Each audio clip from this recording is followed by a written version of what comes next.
নামাজ আদায় করে 10,000 সাহাবী নিয়া আমার নবী মক্কার দিকে রওনা। ডাক দে আব্বাস, ডাক দেখ, ইয়া রাসূলুল্লাহ, ইয়া হাবিবাল্লাহ, আবু সুফিয়ান রে মুসলমানের ক্ষমতাটা একটু দেখানো দরকার। নবী ডাক দেখা, তাহলে একটা কাজ করেন, আবু সুফিয়ান রে ওই পাহাড়ের চূড়ায় নিয়ে দাঁড় করান। নবী আমার সাহাবায়ে কেরামকে 3 ভাগে ভাগ করলেন। এক দলকে খালিদ বিন ওলীদ রাদিয়াল্লাহু তাআলার নেতৃত্বে নিচের রাস্তা দিয়ে পাঠিয়ে দিলেন, আর এক দল সাহাবায়ে কেরামকে উপরের রাস্তা দিয়ে পাঠিয়ে দিলেন, আর এক নবী নিজে মাঝখানের রাস্তা দিয়ে গেলেন। সুবহানাল্লাহ। হযরত আব্দুল্লাহ ইবনে আব্বাস রাদিয়াল্লাহু তাআলা সুফিয়ানকে ওই পাহাড়ের চূড়ায় গিয়ে যখন উঠায়, সুফিয়ান যখন তাকায় দেখতেছে নবীর সাথে নবীর সাহাবায়ে কেরাম এমন ভাবে যাইতেছে, সুফিয়ান কসম খায় বলে, আমি আল্লাহর উপরে কসম খেয়ে বলি, মুহাম্মদকে দেখলে মনে হয় সারা পৃথিবীর সমস্ত রাজত্ব আল্লাহ মুহাম্মাদের পায়ে ঢেলে দিছে। আলহামদুলিল্লাহ ওয়াহদা ওয়াসসালাতু ওয়াসসালামু আলা মান লা নাবিয়্যা বা'দা। أما بعد فأعوذ بالله من الشيطان الرجيم. بسم الله الرحمن الرحيم.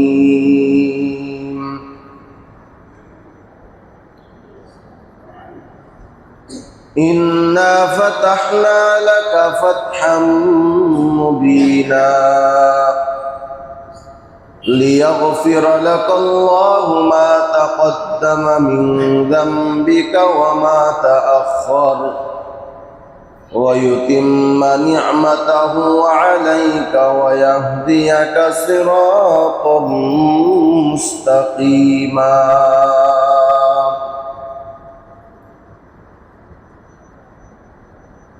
آمنت بالله صدق الله مولانا العظيم.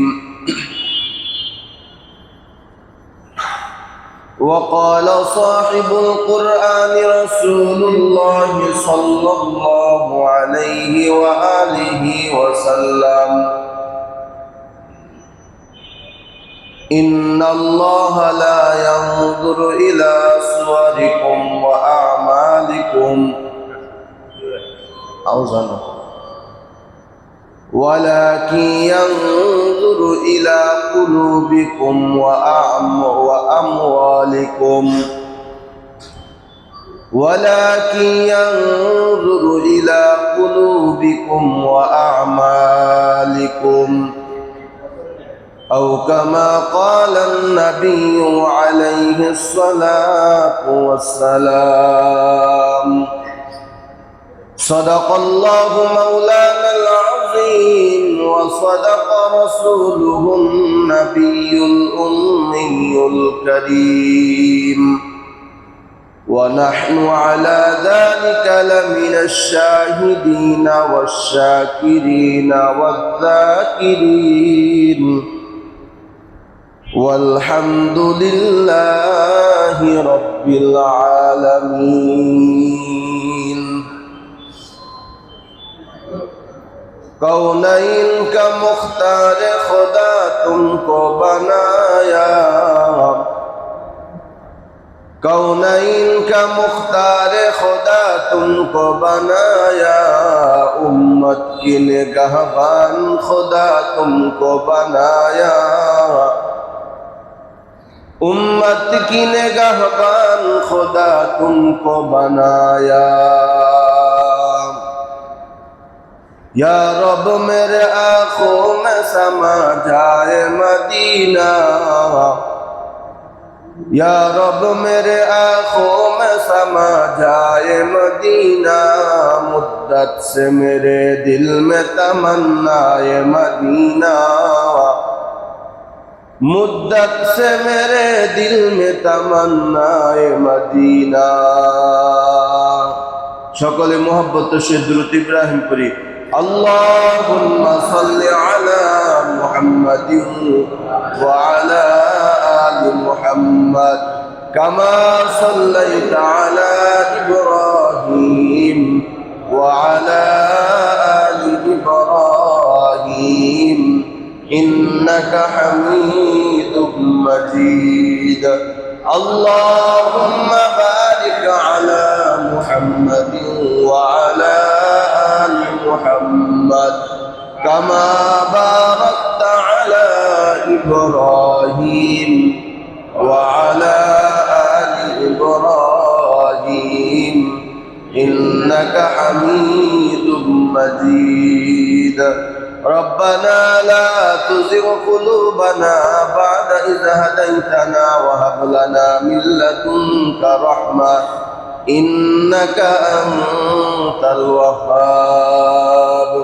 الحمد لله رب العالمين الصلاة والسلام على سيد الأنبياء والمرسلين وعلى آله وأصحابه أجمعين يا أرحم الراحمين يا أرحم الراحمين يا أرحم الراحمين اللهم إنك عفو كريم تحب العفو فاعف عنا اللهم إنا نسألك رضاك والجنة ونعوذ بك من سخطك والنار اللهم ارحمني بترك المعاصي اللهم إنا نسألك علما نافعا ورزقا واسعا وشفاء من كل داء يا رب العالمين আল্লাহ আপনি আমাদের জীবনের জিন্দেগীর সব গুনাহগুলো আপনি maaf করে দেন ইয়া রাব্বাল আলামিন আল্লাহ আমাদেরকে বেশি বেশি নেক আমল করার তৌফিক দিয়ে দেন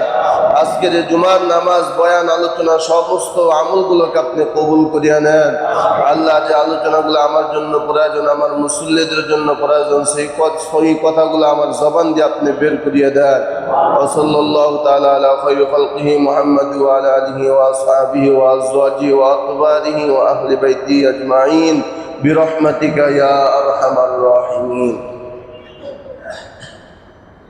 আলহামদুলিল্লাহ আল্লাহ পাকের দরবারে লাখো কোটি শুকরিয়া আদায় করি যে মহান আল্লাহ তাআলা আপনাকে আমাকে সুস্থ রেখে ভালো রেখে আল্লাহ পাক রব্বুল আলামিনের পবিত্র হুকুম জুমার নামাজ পড়ার উদ্দেশ্যে মসজিদে আসার বসার কিছু কথা বলা শোনা তৌফিক দান করলেন সে দয়াময় আল্লাহ পাক রব্বুল আলামিনের আলিশান দরবারে শুকরিয়া আদায় করি মুসলমান হিসেবে ঈমানের আওয়াজ উঁচু করে এক আওয়াজ উচ্চ কণ্ঠে সকলেই কালেমাত শুকর উচ্চারণ করি আলহামদুলিল্লাহ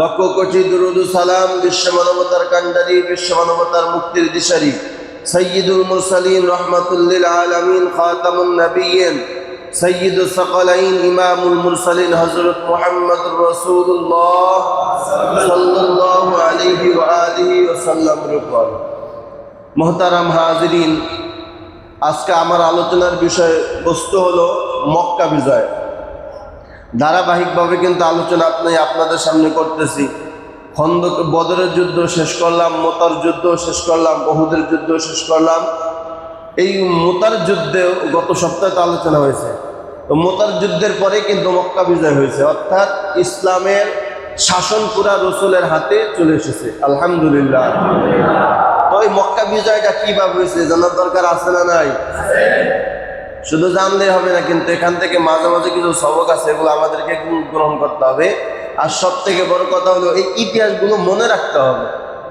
এই ইতিহাসগুলো কি রাখতে হবে মনে রাখতে হবে মুসলমান হিসাবে রাসূলের জীবনীটা কমপক্ষে এই যুদ্ধগুলো এই মক্কা বিজয়ের এই ঘটনাগুলো মনে রাখতে হবে রাখবো তো ইনশাআল্লাহ আল্লাহ তাআলা সকলকে মনে রাখার তৌফিক দান করেন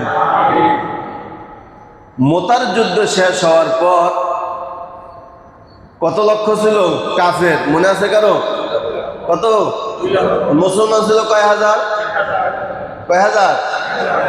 হ্যাঁ আল্লাহ পাক রব্বুল আলামিন এত বড় বিজয় মুসলমানকে যখন দান করলেন কিতাবের ভিতরে লেখে এই খবর মক্কায় পৌঁছেছে কোথায় পৌঁছেছে মক্কায় পৌঁছানোর পর কাফের বেঈমানের অবস্থা তো পুরা খারাপ তো কি করা যায় ওই যে আপনাদেরকে বলছিলাম যে হুদাইবিয়ার সময় একটা রাসূলের সাথে সন্ধি হয়েছে মনে আছিল যে কি সন্ধি হয়েছিল যে তোমরা আমাদের উপরে আক্রমণ করবো না আমরাও তোমাদের উপরে কি করবো না আক্রমণ ঘটনা মনে আসেনি মনে রাখবেন কিছু কিছু ঘটনা পিছনে মনে না রাখলে সামনের ওয়াজ বুঝবেন না তো ওই হুদাইবিয়ার সময় যে সন্ধি হয়েছিল 10 বছরের জন্য যে কাফেররাও মুসলমানের উপর আক্রমণ করবে না, মুসলমানও কাফেরের উপর আক্রমণ করবে না। কিন্তু এর ভিতরে আরো একটা 4টা শর্ত দিছিল ওরা। এর ভিতরে 4টার ভিতরে একটা ছিল যে কেউ যদি ঈমান গ্রহণ করে সে মদিনার হয়ে যাবে, মদিনার বন্ধু হয়ে যাবে। আর কেউ যদি মক্কায় থেকে যায় অর্থাৎ কাফেরের সাথে সংযুক্ত হয় সে কাফেরের কি হবে? বন্ধু হবে। অর্থাৎ কেউ যদি কাফের হওয়াকে পছন্দ করে সে মক্কায় থাকবে, সে মক্কার বন্ধু। আর কেউ যদি নবীর পক্ষে থাকে সে কার বন্ধু? মদিনার বন্ধু। কার বন্ধু? মদিনার বন্ধু। এখন এই মক্কার ভিতরে বকর নামে এক গোত্র ছিল, এক গোত্র বকর নামক, এবং আর একটা গোত্র ছিল বনু কুরাইজা। এই বনু কুরাইজা ছিল মদিনার বন্ধু। কাদের বন্ধু? কারণ বনু কুরাইজার ভিতরে যত মানুষ ছিল সবাই আলহামদুলিল্লাহ নবীদের হাতে হাত দিয়া কালেমা পড়ে মুসলমান হয়ে গেছে। তাহলে বোঝা যায় যে বনু কুরাইজা কার বন্ধু? মদিনার বন্ধু। খুব খেয়াল করেন, মদিনার বন্ধু। আর বনু বকর এটা হলো মক্কার বন্ধু। মক্কার বন্ধু মানে কার বন্ধু? কাফেরের পক্ষে। কার পক্ষে? কাফেরের পক্ষে। এখন এই 10 বছর যে রসুলের সাথে চুক্তি হলো, তোমরা আমাদের উপর আক্রমণ করবা না, আমরা তোমাদের উপর আক্রমণ করবো না, কিন্তু এই বনু বকরের কিছু লোক বনু কুরাইজার উপরে গিয়া হামলা করছে। কার উপরে? বনু কুরাইজার উপরে হামলা করছে। বনু বকরের লোক বনু কুরাইজার উপরে হামলা করছে, তার সাথে মক্কার কিছু লোকও সহযোগিতা করছে। এই হামলা করার পর আবু সালেম রাদিয়াল্লাহু তাআলা নামে এক ব্যক্তি, যিনি নতুন মুসলমান হয়েছেন, তিনি দ্রুত ঘোড়া চালাইয়া মদিনায় চলে আসছেন। মদিনায় আসার পর নবীজি মসজিদে নববীর ভিতরে বসা। নবী ডাক দেখায়, কি ব্যাপার আবু সালেম? ইয়া রাসূলুল্লাহ, ইয়া হাবিবাল্লাহ, গতকাল রাত্রে বনু কুরাইজার উপরে বনু বকরের লোকেরা আমাদের উপরে হামলা করছে। কি করছে? হামলা করছে। নবীজি বলেন, তুমি কি সত্য বলছো? নবীজি, ইয়া রাসূলুল্লাহ, আমি সত্যই বলছি। গতকাল রাতে বনু বকরের লোকেরা বনু কুরাইজার গোত্রের উপরে কি করছে? হামলা করছে। আল্লাহ রাসূল সাল্লাল্লাহু আলাইহি ওয়াসাল্লাম কিছুক্ষণ চিন্তা করলেন। এর ভিতরে নবীজির আরো একজন প্রিয় সাহাবী হযরত বুদাইল রাদিয়াল্লাহু তাআলা আনহু, তিনিও মক্কা থেকে দ্রুত ঘোড়া চালাইয়া নবীর কাছে আসলেন। নবীজির কাছে আসার পরে নবীজি জিজ্ঞাসা করেন, কি ব্যাপার বুদাইল? তো বুদাইল রাদিয়াল্লাহু তাআলা বললেন, ইয়া রাসূলুল্লাহ, ইয়া হাবিবাল্লাহ, গতকাল রাতে বনু বকরের লোকেরা আমাদের উপরে হামলা করছে। তার মানে ঘটনা কি? সত্য। ঘটনা কি? সত্য। আল্লাহ রাসূল বলেন, না, এটা তো সম্ভব না। 10 বছরের জন্য তাদের সাথে চুক্তি হলো এবং যত চুক্তি তারা করলো, যত শর্ত দিল, সব আমাদের বিপক্ষে, তাদের পক্ষে। তারপরে তো এই সন্ধি নষ্ট হওয়ার কোনো কথা না। রাসূল এত পরিমাণে কষ্ট পাইলেন আর রাগ হলেন। বুদাইল রাদিয়াল্লাহু তাআলা এই কথা বলার পর আবার মক্কার দিকে রওনা করলেন। এদিক দিয়ে আবু সুফিয়ান টের পেয়ে গেছে গা। আবু সুফিয়ানকে মক্কার লিডার, কথা মনে আছে না আপনাদের? কাফেরদের ভিতরে সবচেয়ে বড় লিডারের নাম কি তখন? আবু সুফিয়ান। আবু সুফিয়ানের অবস্থা খারাপ, যে 2 লক্ষ মুসলমানের সাথে পারে না। আজকে মুসলমান এবং আল্লাহর নবী যদি মক্কার উপর আক্রমণ করে তাহলে তো আমাদের কোনো উপায় নেই। কিন্তু আবু সুফিয়ান কাফের হলে কি হবে? কিতাবের ভিতরে লেখে গাদ্দারি এবং মুনাফিকি এবং ওয়াদা ভঙ্গকারী, এটা আবু সুফিয়ান কাফের থাকতেও সহ্য করতো না। এক একটা মানুষের কিন্তু এক একটা অভ্যাস আছে, আছে না? এই আবু সুফিয়ান, এই কাফের ভিতরে একটা অভ্যাস ছিল যে গাদ্দারি এবং মুনাফিকি এবং বেঈমানি করা, এটা আবু সুফিয়ান পছন্দ করতো না। আবু সুফিয়ান বুঝে ফেলাইছে, হ্যাঁ, আমরা তো ওয়াদা ভঙ্গ করে ফেলাইছি, আমরা তো সন্ধি ভঙ্গ করে ফেলাইছি। এখন মুহাম্মদ যদি আমাদের উপরে আক্রমণ করে আমাদের আর বাঁচার উপায় কি? করবে? তাড়াতাড়ি দ্রুত মক্কা থেকে আবু সুফিয়ান রওনা করলেন মদিনায়। মদিনায় গিয়া কাফেরদেরকে সান্ত্বনা দিলেন যে এখন কি করা যায়, আমরা তো ওয়াদা ভঙ্গ করে ফেলাইছি।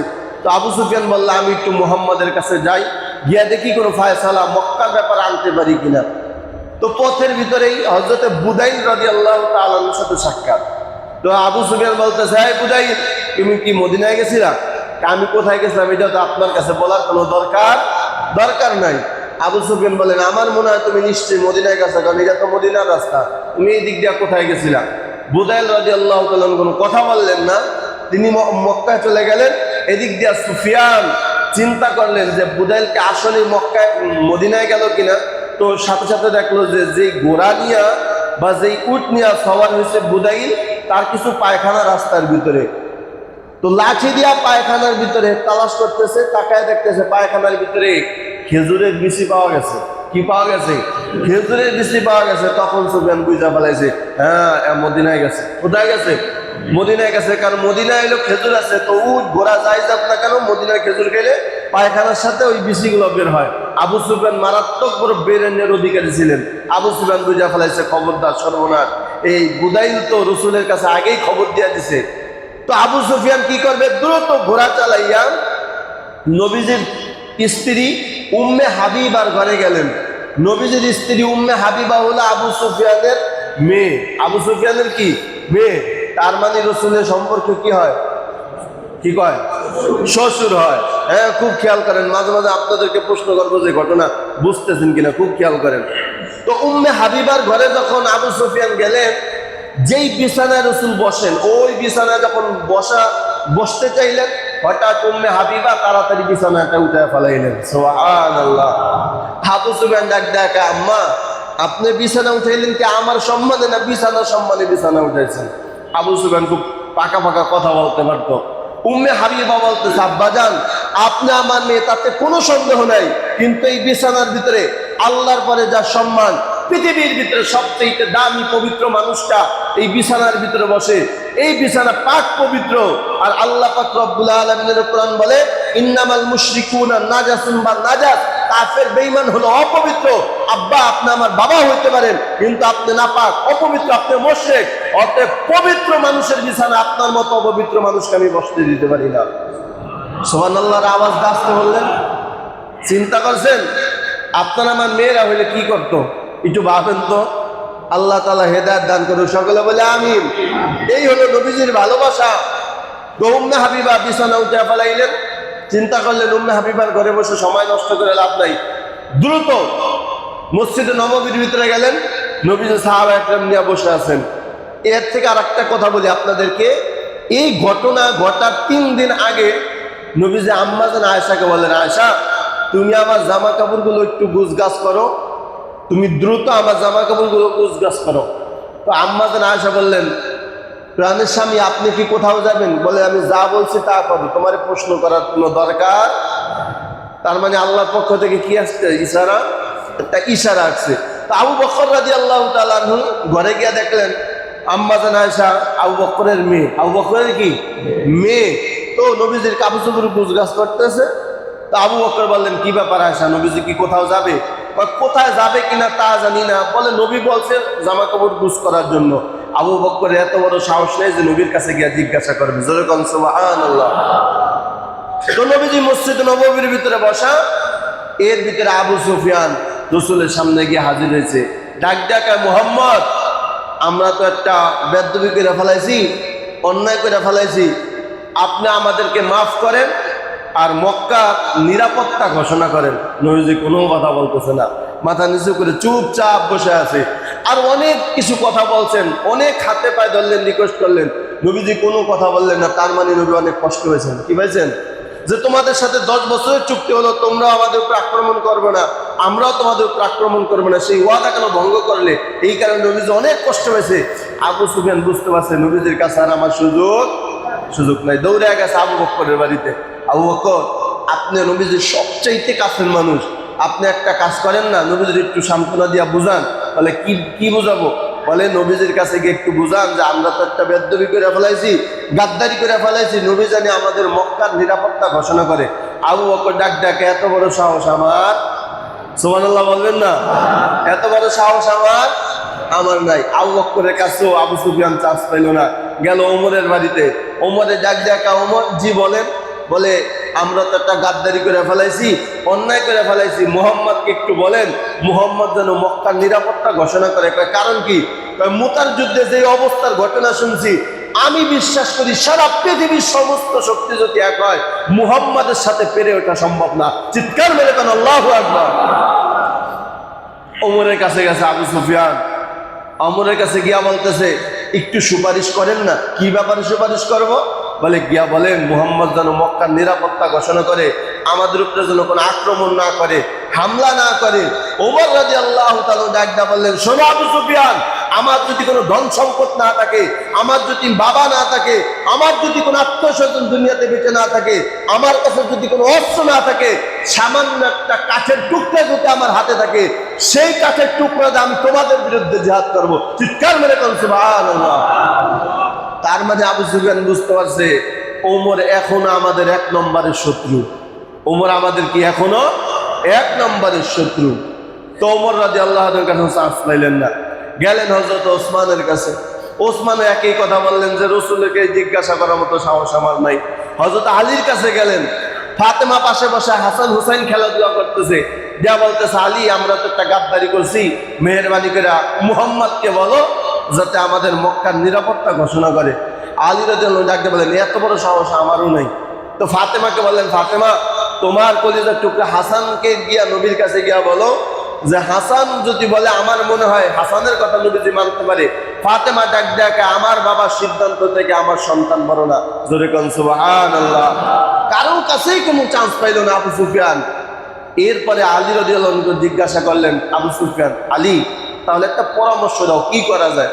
তা আবু সুফিয়ানকে হযরত আলী ডাক দেখায় একটা পরামর্শ দিতে পারি, তবে আমি বলি এই পরামর্শে কোনো কাজ হবে না। আগেই বলে দিছে এই পরামর্শে কোনো কাজ হবে না। পরামর্শটা কি বলে, তুমি মসজিদের নববীর ভিতরে দাঁড়াইয়া বলবা আমি মক্কার নিরাপত্তা ঘোষণা করলাম, যদিও তোমার এই কথায় কোনো কাজ কথা বলে না।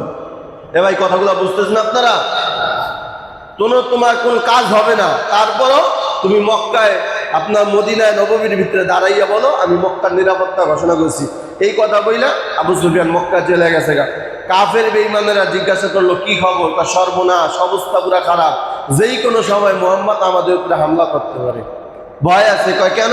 কয় মুহাম্মাদের কাছে গেলাম চান্স পাইলাম না, আবু বকর ওমর ওসমান আলী কারো কাছে চান্স পাইলাম না, তাহলে নিশ্চিত হয়ে থাকো যেই কোনো সময় মুহাম্মদ কি করবে মক্কায় আক্রমণ করবে। মক্কায় কি করবে? আক্রমণ করবে। আল্লাহ রাসূল সাল্লাল্লাহু আলাইহি ওয়াসাল্লাম আল্লাহর কাছে দোয়া করলেন, আল্লাহ গোপনে দোয়া করলেন, আল্লাহ আমি হঠাৎ মক্কায় উপস্থিত হব এই প্ল্যানিংটা দুনিয়ার কোনো কাকপক্ষেও যেন টের না পায়। জোরে কান সুবহানাল্লাহ। যখন এই ঘটনা ঘটছে তখন আবু বকরের মনে হয়েছে নবীজি যে 2 দিন আগে বলছিলেন যে আমার কাপুস কি করো গুজগাছ করো, তাহলে আবু বকর বুঝতে পারলো যে এই কথা রাসূল কেন বললেন, তার মানে আল্লাহর পক্ষ থেকে একটা ইশারা আসছে। মক্কা থেকে এক গায়িকা আসছে, নাম তার সারা, কিতাবে বুখারীতে আসছে সারা। এই সারা নামক গায়িকা মদিনায় গান গায়ে যখন মক্কায় রওনা করছে, আল্লাহ রাসূলের সাহাবী হযরতে বালতা রাদিয়াল্লাহু তাআলা আনহু, এই বালতা রাদিয়াল্লাহু তাআলা আনহু একটা চিঠি লিখলেন।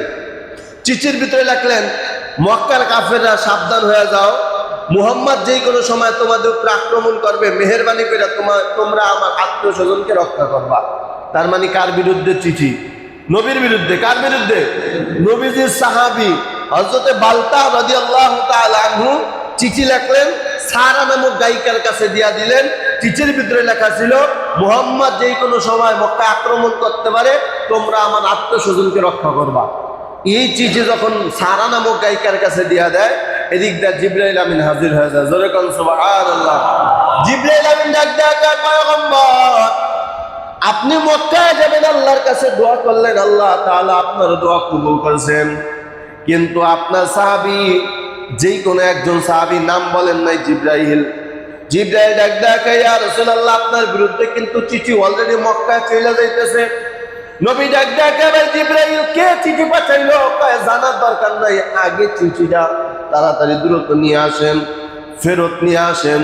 আল্লাহ রাসূল সাল্লাল্লাহু আলাইহি ওয়াসাল্লাম 3 জন সাহাবীকে রেডি করলেন, হযরত আলী রাদিয়াল্লাহু তাআলা আনহু, মিকদাদ রাদিয়াল্লাহু তাআলা আনহু, জুবাইর রাদিয়াল্লাহু তাআলা আনহু। সুবহানাল্লাহ। 3 জন সাহাবী হযরত আলী, হযরত মিকদাদ, হযরত জুবাইর, 3 জন সাহাবীকে আল্লাহ রাসূল বললেন দ্রুত ঘোড়া চালাইয়া রওজায়ে খাক নামক স্থানে একটা মহিলা পাইবা, ওই মহিলার কাছে চিঠি আছে আমার বিরুদ্ধে, দ্রুত গিয়া ওই চিঠি তাড়াতাড়ি ফেরত নিয়ে আসো। সুবহানাল্লাহ। কথাটা বলা মাত্র হযরত আলী রাদিয়াল্লাহু তাআলা আনহু, মিকদাদ, হযরত জুবাইর রাদিয়াল্লাহু তাআলা আনহুমা এই 2 জন রওনা করলেন। ঠিক দ্রুত ঘোড়া চালাইয়া রওজায়ে খাক নামক স্থানে গেলেন। ওখানে গিয়া যাওয়ার পর দেখতেছেন ঠিকই একটা গায়িকা মহিলা নাম তার সারা ডাক দেখায় আমাদের নবীদের বিরুদ্ধে, নবীর বিরুদ্ধে চিঠি মক্কায় নিয়ে যাইবা, এত বড় সাহস কে তোমাকে দিছে, দ্রুত চিঠি বের করো। মহিলা জাগার উপরে ডাক দেখায় আমার কাছে কোনো চিঠি নেই, জোরে কান নাউজুবিল্লাহ। আমার কাছে কি নাই, কোনো আমার কাছে কোনো চিঠি নেই। হযরত আলী ডাক দেয়া কয় সারা পৃথিবীর সমস্ত মানুষ যদি বলতো বিশ্বাস করতাম না, যেহেতু নবী বলছে অতএব অবশ্যই তোমার কাছে চিঠি আছে। সুবহানাল্লাহ। তাড়াতাড়ি দ্রুত চিঠি বের করো। হযরত আলী, হযরত মেকদাদ, হযরত জুবায়ের, তার কাছে যত সামান ছিল, যত ব্যাগ ছিল, সব কিছু তন্ন তন্ন করে তালাশ করলো, কোথাও চিঠি পায় না। হযরত আলী ডাক দেখায় চিঠি যদি না দাও তাহলে মহিলাদেরকে ডাইকা তোমাকে বিভৎস করে, উলঙ্গ করে তারপরে চিঠিটা বের করব, দ্রুত চিঠিটা বের করে দাও।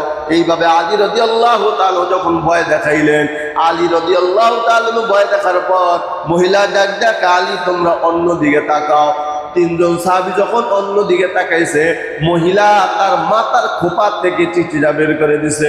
সুবহানাল্লাহ। হযরত আলী ডাক দেয়া কয় তোমার কথা মিথ্যা, আমার নবীর কথা সত্য প্রমাণ হয়ে গেছে। সুবহানাল্লাহ। নবীজির কাছে চিঠিটা নিয়ে আসলেন। নবী চিঠিটা পড়ে দেখে আমার প্রিয় সাহাবী বালতা রাদিয়াল্লাহু তাআলা চিঠি লিখছেন। নবীজি আশ্চর্য হয়ে গেলেন, হায় হায়, আমার সাহাবী হইয়া কিভাবে আমার সাথে এত বড় গাদ্দারি করলো। বালতারে ডাক দাও।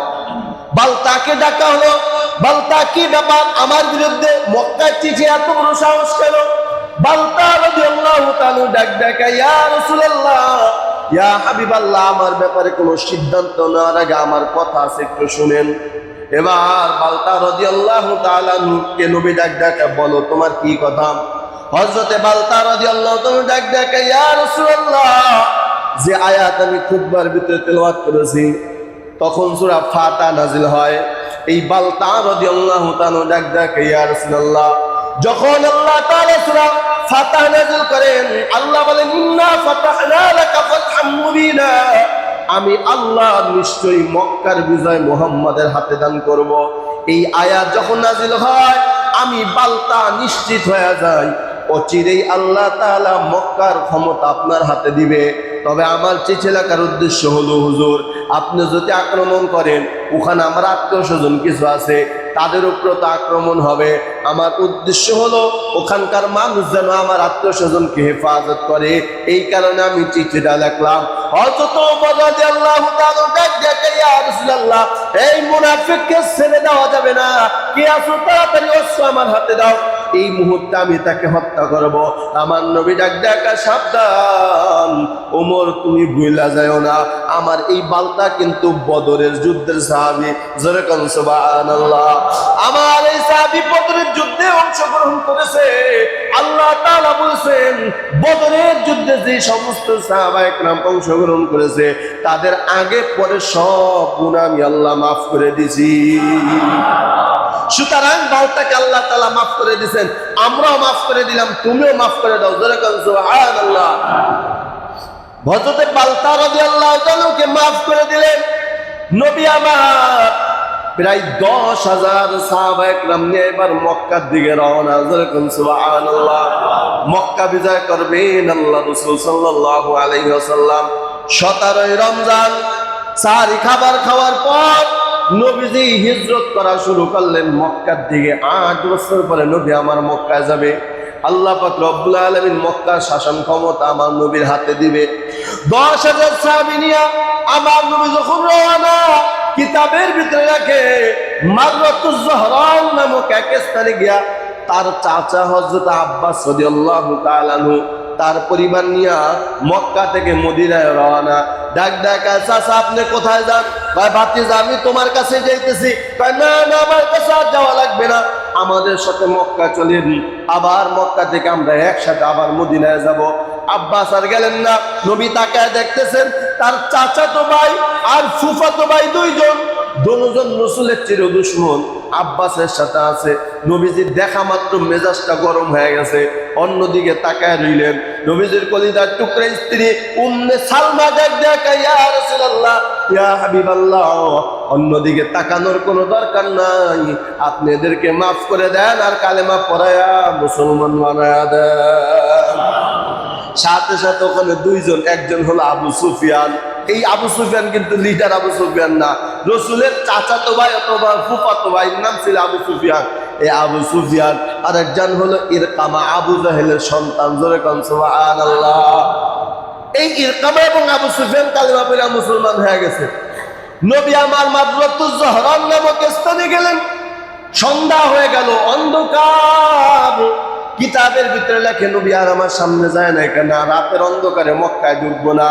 বীর বাহাদুরের মতন সকালবেলা আমরা মক্কায় ঢুকবো। সুবহানাল্লাহ। নবীদের সাথে কয়জন সাহাবা? এই ভুলে গেছে কয়জন?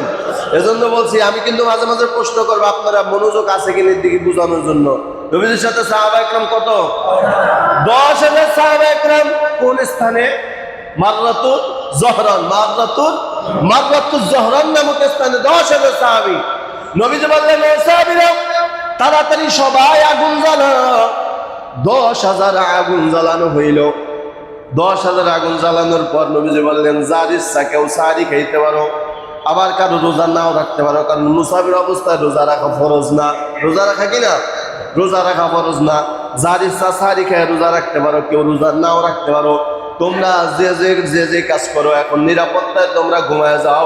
সকালবেলা ইশরাকের নামাজ পড়ে, চাস্তের নামাজ পড়ে তারপরে আমরা মক্কার ভিতরে প্রবেশ করবো। সুবহানাল্লাহ। আর মাররাতুজ জহরান নামক স্থানটা ছিল মক্কা থেকে একটু দূরে, বেশি দূর না। মনে করেন এখান থেকে আপনাদের ওই কদমতলি এতটুকুই, কিতাবের ভিতরে আছে এতটুকুই পার্থক্য। অর্থাৎ তাকাইয়া মক্কা শহরটা দেখা যায়, কিন্তু কাবাঘর দেখা যায় না। নবী আমার সমস্ত সাহাবায়ে কেরাম ঘুমন্ত অবস্থায় ওই রাতে হযরত ওমর রাদিয়াল্লাহু তাআলা কে পাহারা দিলেন, পাহারার দায়িত্ব দিলেন। সুবহানাল্লাহ। সমস্ত সাহাবায়ে কেরাম যখন ঘুমায় পড়ে রেস্ট নিতেছে, আব্দুল্লাহ ইবনে আব্বাস, রাসূলের চাচা, তিনি চিন্তা করলেন, আমার ভাতিজার আল্লাহ তাআলা কত বড় রাজত্ব দিয়েছে, আজকে একটু দেখা দরকার। সুবহানাল্লাহ। সবাই উট অথবা ঘোড়ার ভিতরে চলতো। আমার নবীর ছোট একটা খচ্চর ছিল, খচ্চরের উপরে চলতো। এই খচ্চরের উপরে ওইটা হযরত আব্বাস রাদিয়াল্লাহু তাআলা দ্রুত ওই খচ্চর চালাইয়া পরিদর্শন করতে লাগলেন কত সাহাবা একরাম আছেন। কিতাবের ভিতরে লেখে, যখন ওই খচ্চর আওয়াজ পায়, ওমর রাদিয়াল্লাহু তাআলা তো নিরাপদের দায়িত্ব আছে, পাহারাদারের দায়িত্ব আছে। তার মানে ওমরের পাহারাদার হলো সবচেয়ে কঠিন এবং ভয়ঙ্কর। ঠিক না ভাই? ঠিক কর। যখন খচ্চর আওয়াজ পাইল, ওমর রাদিয়াল্লাহু আনহু কে? সাহাবা একরাম বলে, এখানে কে? তাকায় দেখতেছে নবীজির খচ্চর। ও নবীজির খচ্চর, তাহলে কোনো সমস্যা? কারণ নবীজির খচ্চর তো যেমন তেমন কেউ উঠতে পারবে। তাকায় দেখতেছে নবীজির চাচা হযরত আব্বাস বসা। ঠিক আছে, যাও। হযরত আব্বাস রাদিয়াল্লাহু তাআলা এইভাবে চলতে চলতে 10,000 সাহাবা একরাম এবং এই আলো থেকে যখন দূরে সরে গেলেন, অন্ধকারের ভিতরে গেলেন, অর্থাৎ কিছু দূর পরেই হলো মক্কা।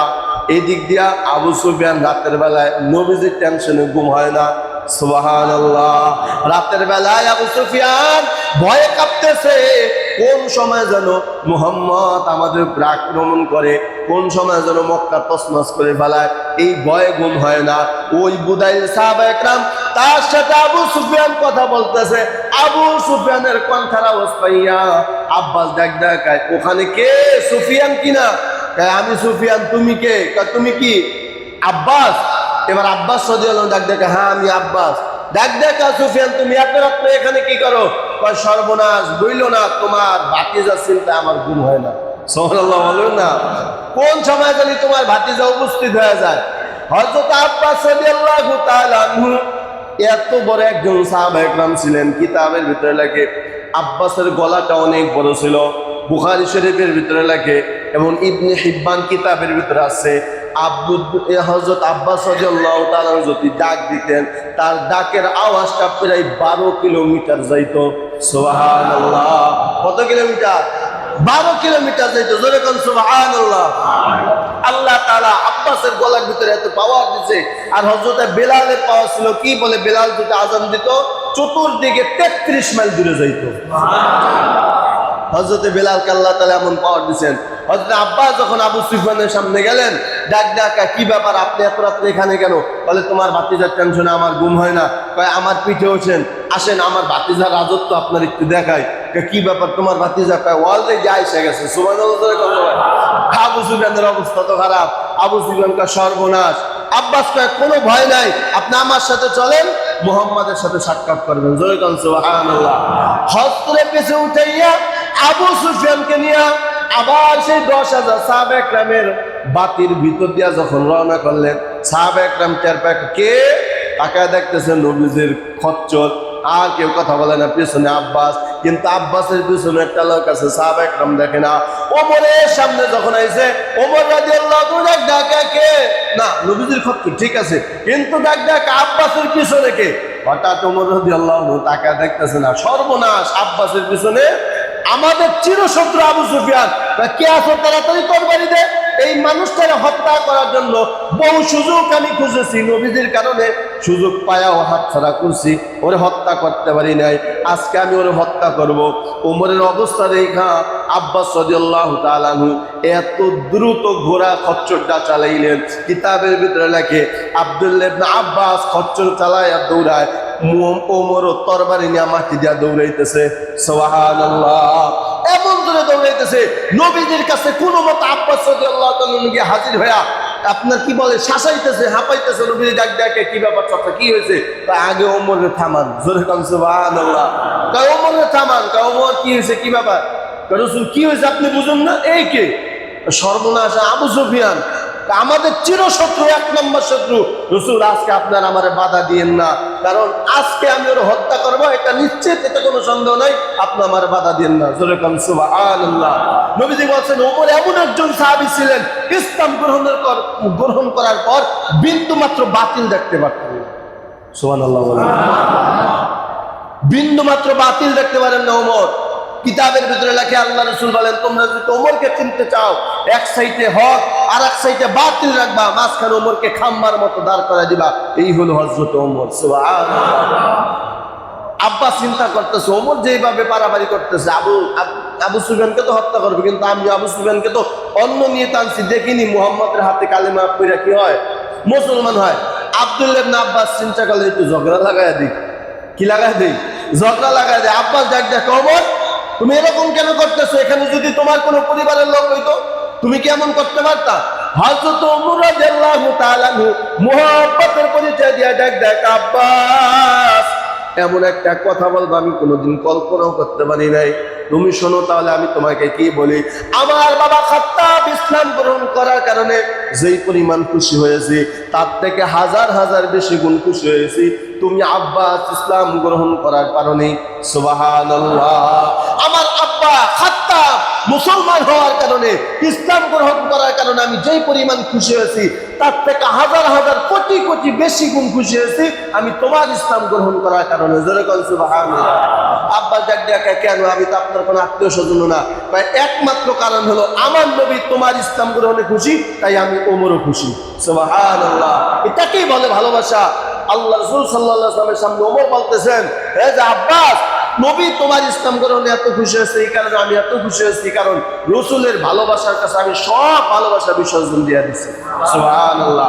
ওমর রাদিয়াল্লাহু তাআলা কাঁদতে আরম্ভ শুরু করলেন।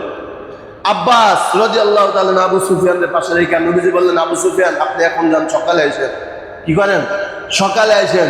হযরত আব্দুল্লাহ ইবনে আব্বাস রাদিয়াল্লাহু তাআলা আনহু আবু সুফিয়ানকে সকালবেলা আবার ডেকে আনলেন। ডাইকা এসে বলছে, মুহাম্মদ আমি বুঝতে পারছি বর্তমান যে তোমার পজিশন, সারা পৃথিবীর সমস্ত ক্ষমতা যদি এক হয়, আমার মন বলে তোমার সাথে পেরে ওঠা সম্ভব। আমি বুঝা ফেলাইছি আল্লাহ সত্য, আল্লাহ ধর্ম সত্য, তুমিও রসুল, একমাত্র আল্লাহ রসুল। আমি বিশ্বাস করছি, আমি এতদিন অন্যায় করছি, তুমি আমার কালেমা পড়ে মুসলমান বানায় দাও।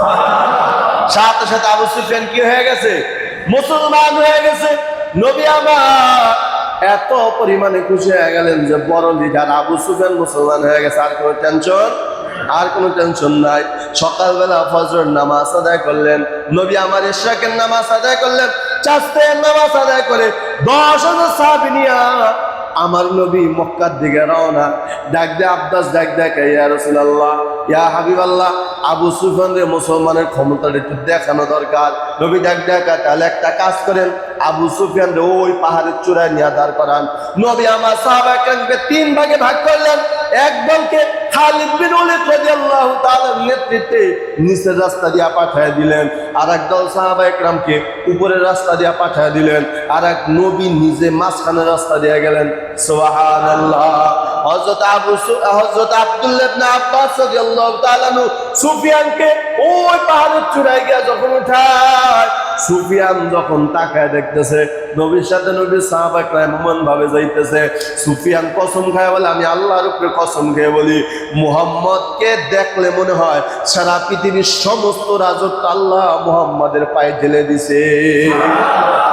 এইভাবে নবী আমার যখন সাহাবা একরাম নিয়ে রওনা করলেন, কিতাবের ভিতরে লেখে যখন মক্কার ভিতরে প্রবেশ করলেন, সমস্ত সাহাবা একরাম পলায়ন করতে শুরু করলো।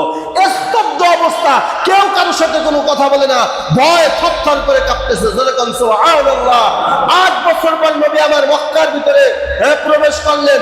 যেই নবীকে মক্কা থেকে ভাগ ধরে নবী থেকে এত কঠিন অত্যাচার করে বের করে দিয়েছে, আজকে সেই মক্কা রাসূলের হাতের ভিতরে আল্লাহ তাআলা এনে দিলেন। সবাই বলে সুবহানাল্লাহ।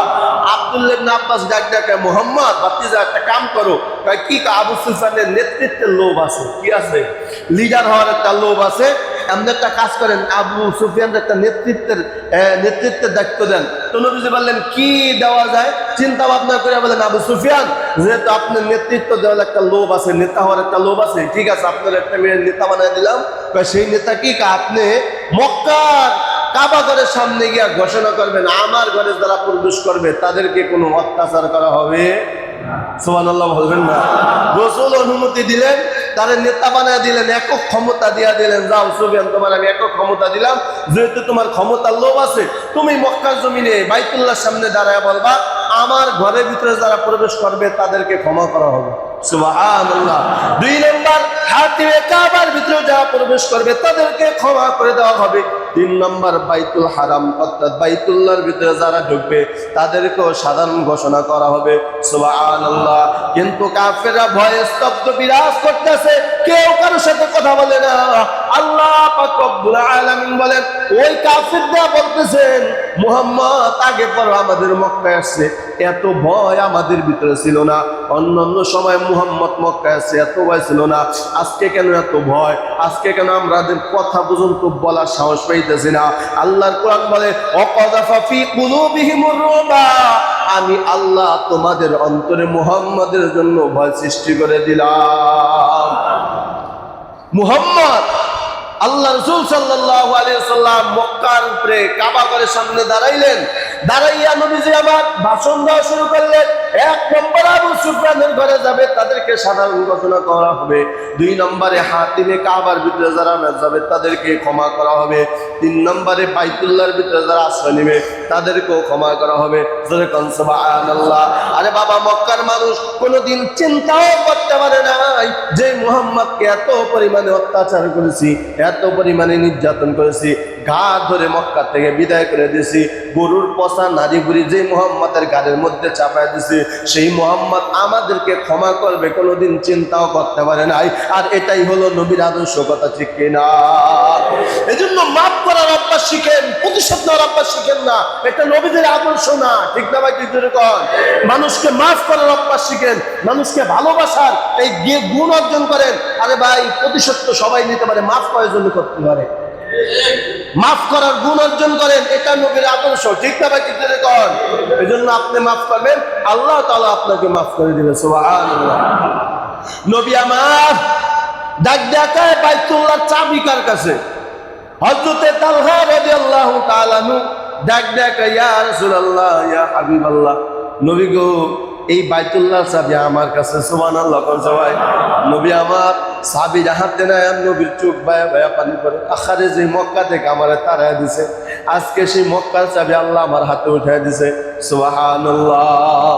তালহা যখন চাবি দেয়, নবী আমার বাইতুল্লাহ গেটটা খুললেন। গেটটা খুইলা দেখতেছেন 360টা মূর্তি দাঁড়ানো। কয়টা? 360টা মূর্তি দাঁড়ানো। নবীজি ডাক দেখা, আবু সুফিয়ান, এখন তো মুসলমান হয়েছেন, বলেন তো এই মূর্তিগুলা এখানে কেন? কয় মুহাম্মদ কি বলবো, আমরা তো 360টার মূর্তি করতাম যে এক এক জনে এক এক দিনের খোদা। নাউজুবিল্লাহ বলবেন না সবাই? বছরের দিন কয়টা? কথা হয় না? তাহলে মূর্তিও কয়টা? তাহলে আবু সুফিয়ান বলতেছে আমি তো ভাবি এক একজনে এক এক দিনের খোদা। এবার নবী আমার ডাক দেখায়, বেলাল আমার একটা লাঠি দাও। নবী আমার দ্রুত একটা একটা করে সব মূর্তিগুলো ভাঙ্গে তছনছ করে দিলেন। সুবহানাল্লাহ, আর জোরে কান সুবহানাল্লাহ। নবী আমার মূর্তি ভাঙবে না, মুসলমান এখন মূর্তি ঘরের ভিতরে ঢুকায়। এই কথা বলেন না কেন? আপনারা বলেন তারা কি নবীর পক্ষের লোক? কথা বলেন না কেন ভাই? নবী এলো মূর্তি ভাঙছেন, আর মুসলমান মেলায় গিয়ে এলো মূর্তি ঘরের ভিতরে ঢুকায়। কেন ঢুকায়? হুজুর বাচ্চা কাচ্চা কান্দে, এই কারণে তাদেরকে কান্না বন্ধ করার জন্য ঘরের ভিতরে মূর্তি রাখি। ভাল্লুক, কুকুর এগুলোর মূর্তি রাখি। নাউজুবিল্লাহ, কখনো এটা মুসলমানের পক্ষের লোক হতে পারে না। ঠিক না ভাই? ঠিক করেন। এজন্য ঘরের ভিতরে কোনো নেতার ছবি, কোনো মা বাবার ছবি ঘরের ভিতরে রাখা যাবে। কোন ধরনের ছবি ঘরের ভিতরে রাখবেন তো আপনার ঘরের ভিতরে গজব আসবে, কখনোই রহমত আসবে না। কারণ রাসূল বলেন লা ইয়াদখুলুল মালায়েকাতু বাইতুন ফীহি কালবুন ওয়ালা তাসাবির, যে ঘরের ভিতরে জীবজন্তুর মানুষের ছবি থাকে ওই ঘরে আল্লাহর রহমতের ফেরেশতা প্রবেশ করে। নবী আমার 360টা মূর্তি ভেঙে তছনছ করে দিলেন। নবী ডাকা আলী তাড়াতাড়ি জমজমের পানি নিয়ে আসো। নবী আমার সাথে সাথে জমজমের পানি দিয়া বাইতুল্লাহকে পরিষ্কার করলেন। জোরে কান সুবহানাল্লাহ। এরপরে নবীজি একটু সামনে একেবারে মেন যে কালো কাপা ঘরটা আছে ওই ঘরের দরজা যখন খুললেন, ওখানে দাঁড়ায় দেন। নবীজি খুইলা দেখতেছেন দুইটা মূর্তি লাগানো। একটা হলো হযরত ইসমাঈল আলাইহিস সালাতু ওয়াস সালামের, আর একটা হলো হযরত ইব্রাহিম আলাইহিস সালাতু ওয়াস সালামের। দুই নবীর আকৃতি দিয়া দুইটা মূর্তি বানাইছে। এমনকি ইসমাইল নবীর এবং ইব্রাহিম নবীর হাতের ভিতরে গণনা করার বাদ্য যন্ত্র তাদের হাতের ভিতরে রাখছে। জোরে কান নাউজুবিল্লাহ। নবী আমার ডাকাওয়ালি ইসলামে হাত গণনা করা, ভাগ্য গণনা করা ইসলামের ভিতরে নাই। অতএব এই কথা ইব্রাহিম বিশ্বাসী ছিল না, ইসমাইলও বিশ্বাসী ছিল না। অতএব যারা এই কাজ করছে তারা কাফের। মুসলমান সাবধান হয়ে যান। যারা ওই মিরপুর 10 নম্বরে এই আপনার লালবাগের ওই যে ব্রিজের নিচে যারা এই যে পাখি দিয়া ভাগ্য গণনা করে, হাত দিয়ে দিকা ভাগ্য গণনা করে, এটা হারাম, এটা কুফরি। যার উপরে বিশ্বাস রাখলে ঈমান থাকবে না। কথা ঠিক কিনা? ভাগ্যের খবর একমাত্র জানেন কে? বলেন কে? যারা বলবে আসো হাত দেখা ভাগ্য বইলা দেয়, এটা কাফের। আর যেটাকে এটা সমর্থন দিবে তারাও কাফের। ঠিক না ভাই? ঠিক করে কর। ভাগ্য গণনা ইসলামের ভিতরে। নবী আমার হযরত আলী রাদিয়াল্লাহু তাআলা আনহুকে বললেন এই মূর্তিগুলো ভেঙে দাও। মূর্তিগুলো যখন ভেঙে দেওয়া হলো, নবী আমার আনন্দ, সাহাবারা কেমন কলিজার ভিতরে আনন্দ। এবার নবী ডাকা, ও সাহাবীরা, আমি নবী হয়েছি কয় বছর হয়েছে?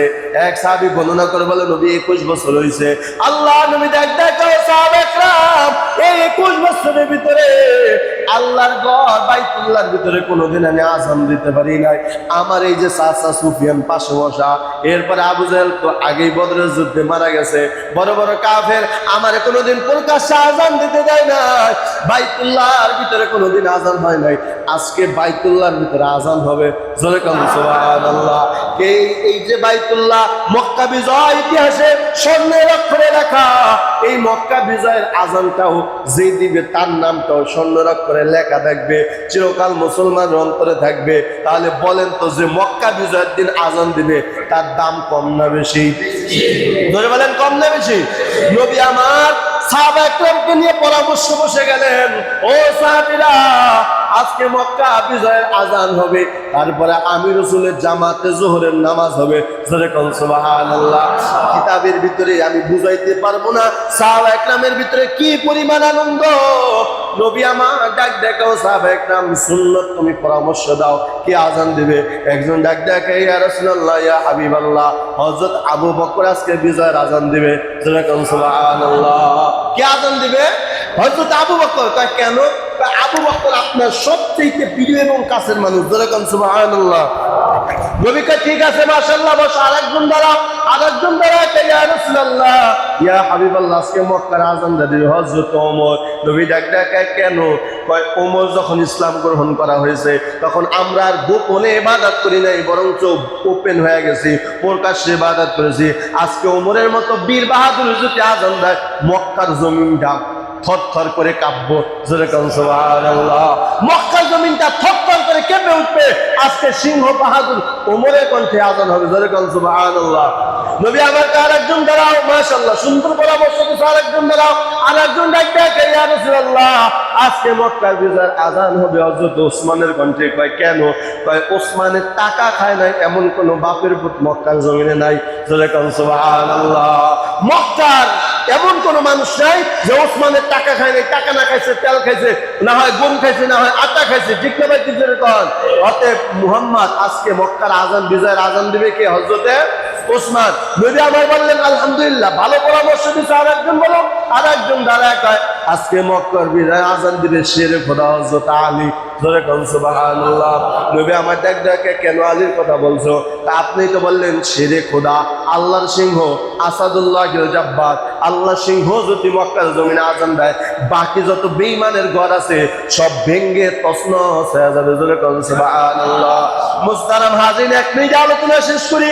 নবী আমার অপেক্ষায় বসে আছে, আল্লাহ তাআলার পক্ষ থেকে সিদ্ধান্ত আসবে কে আজকে মক্কা বিজয়ের আযান দিবে। হঠাৎ করে জিবরাইল আমিন হাজির হয়ে গেছে। জিবরাইল আমিন ডাক দেয় ইয়া রাসূলুল্লাহ ইয়া হাবিবাল্লাহ আপনি সাহাবায়ে কেরামকে নিয়ে পরামর্শ করেছেন, কেউ পরামর্শ দিয়েছে আযান দিবে আবু বকর, কেউ বলেছে ওমর, কেউ বলেছে ওসমান, কেউ বলেছে আলী। ও আল্লাহর নবী আমি আপনাকে বলতেছি আল্লাহ তাআলার পক্ষ থেকে সিদ্ধান্ত আজকে মক্কা বিজয়ের আযান আবু বকরের কণ্ঠে হবে না, আজকে মক্কা বিজয়ের আযান ওমরের কণ্ঠে হবে না, আজকে মক্কা বিজয়ের আযান হযরত ওসমানের কণ্ঠে হবে না, আজকে মক্কা বিজয়ের আযান হযরত আলীর কণ্ঠে হবে না, আজকে মক্কা বিজয়ের আযান হবে একমাত্র সেই হাবশী গোলাম হযরত বেলালের কণ্ঠে। চিৎকার মেরে কন্যা সুবহানাল্লাহ। তার কণ্ঠে, বেলালের কণ্ঠে হবে আজকে মক্কা বিজয়ের আযান। নবী আমার ডাক ডাক কোথায় বেলাল? ও বেলাল আসো তাড়াতাড়ি, তোমার আল্লাহ তাআলার পক্ষ থেকে সিদ্ধান্ত এসেছে বেলাল, তাড়াতাড়ি তুমি মক্কা জমিনে মক্কা বিজয়ের আযান দাও। জোরে কোন সুবহানাল্লাহ। কিন্তু রাসূলের অবস্থা দেখা কিছু কিছু কাফের যখন মুসলমান হয়েছে ওই কাফেরদের ভিতরে কানাঘুষা শুরু হয়ে গেল। বেলালকে দিয়া নবীজি কেন আযান দেওয়াইলো? বেলাল তোতলা, দেখতে কালো, আহারে দেখতে ভালো দেখা যায় না, আর অক্ষরটাও ঠিক মতন বলতে পারে না। সাহাবায়ে কেরামের ভিতরে কানাঘুষা শুরু হয়ে গেল। আল্লাহ পাক রব্বুল আলামিন জিবরাইল আমিনকে সূরা হুজরাতের 12 নম্বর আয়াত নিয়ে রাসূলের কাছে পাঠায়, জিবরাইল তাড়াতাড়ি যাও আমার নবীর কাছে গিয়া বলবা সমস্ত সাহাবায়ে কেরাম আমার বেলালের উপরটা দেখছে ভিতরটা দেখে নাই, আমার বেলাল উপরে কালো কিন্তু তার কলবটা দুধের চাইতো সাদা। চিৎকার মেরে কন্যা সুবহানাল্লাহ। আমার বাজান এজন্য খুতবার ভিতরে যে হাদিস তেলাওয়াত করেছি আল্লাহ পাক রব্বুল আলামিনের রাসূল বলেন ইন্নাল্লাহা লা ইয়ানজুরু ইলা সুওয়ারিকুম, আল্লাহ তাআলা তোমার চেহারা দেখবে না। কি দেখবে না? কথা বলেন। তোমার চেহারা দেখবে না, ওয়া আমওয়ালিকুম তোমার ধন সম্পদ দেখবে না। ইন্নাল্লাহা লা ইয়ানজুরু ইলা সুওয়ারিকুম তোমার চেহারা সুন্দর এই কারণে যে জান্নাত পাওয়া সম্ভব না, ওয়া আমওয়ালিকুম তোমার ধন সম্পদ অনেক বেশি এজন্য যে জান্নাত পাওয়া তাও সম্ভব না।